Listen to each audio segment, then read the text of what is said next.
చెంగు చాటు బింది పెట్టి చెరువు కాడికొస్తుంటే చెంతకొచ్చి ఆరా తీస్తాడు.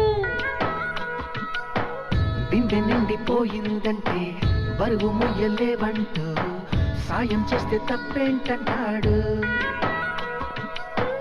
సాయమేమి కాదా చెయ్యి కొంత జరిపి నడుముకి పై పైనే ఆడిస్తాడు.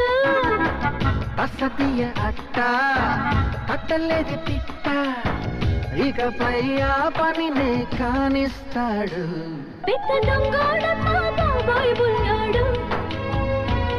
ఇంత బంగారమే ముందే ఉంటే ఏం చేస్తాడు దోచేస్తాడు. మునుగు మిసాలుడు నీడు చూడైనడు నీ వైపే వస్తున్నాడు. కళ్ళల్లో కసి ఉన్నాడు కండల్లో పస ఉన్నాడు.